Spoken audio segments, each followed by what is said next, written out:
അങ്ങനെ ഇരിക്കെ ഈ പുള്ളിക്കാരി ഇങ്ങനെ പറഞ്ഞു. കാണാமல் இருக்கும் பொழுது கண் துடிக்கும், பேசாமல் இருக்கும் பொழுது நெஞ்சம் படபடக்கும். മീൻ വെട്ടുമ്പോൾ പുറത്തു കടിച്ച കൊതുകിനെ പോലെ ഈ പുള്ളിക്കാരി അപ്പോൾ ഇങ്ങനെ പറഞ്ഞു. ലോകത്തിൽ ഒരു ആൺകുട്ടിക്കും പെൺകുട്ടിക്കും ഇങ്ങനെ ഫ്രണ്ട്സ് മാത്രമായിട്ട് കഴിയാൻ പറ്റില്ല. എപ്പോഴെങ്കിലും മനസ്സ് നാടും. ഈ നിമിഷമാണ് അവരൂമ്പി എന്ന് അവര് മനസ്സിലായത്.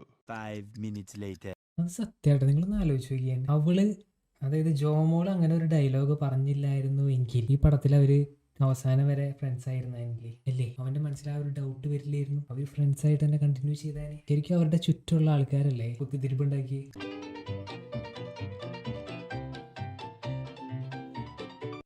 അയ്യേ, ഈ ചാവല്യങ്ങൾ നടന്നുകൊണ്ടിരിക്കുമ്പോൾ പെട്ടെന്ന് നബി അയാളെ കാണുന്നു. And obviously എനിക്ക് എന്താ പറ്റിയത്? ഞാൻ എന്തൊക്കെയാ ചിന്തിച്ചു കൂട്ടിയത്? ഒരിക്കലും ഒരു സ്വപ്നത്തിൽ പോലും തോന്നാൻ പാടില്ലാത്ത കാര്യമല്ലേ ഇത്? എന്നിട്ടും പറഞ്ഞില്ലേ അവന് ചുറ്റുമുള്ള ആൾക്കാരാണ് അവനെ കൺഫ്യൂസ് ചെയ്യിപ്പിച്ച ആ പടത്തില്. അവൻ നല്ലൊരു ഫ്രണ്ട് ആയിരുന്നു ആക്ച്വലി. അതിന്റെ സെക്കൻഡ് പാർട്ട് വേണം കേട്ടാ. ഇവര് കല്യാണം കഴിച്ച് പിരിയണത്. അവളെ പറഞ്ഞ എങ്ങനെയാവും റിയാക്ട് ചെയ്യുക? ഒരുപക്ഷെ അവളെങ്ങനെ ചിന്തിച്ചിട്ട് കൂടിയില്ലെങ്കിൽ ഒക്കെ വെറുതെ ആവില്ല. എനിക്ക് മനസ്സിലാവാത്ത ഒരു കാര്യമുണ്ട്. എല്ലാം ഉള്ളിലൊതുക്കി എബി എന്തിനാ വെറുതെ?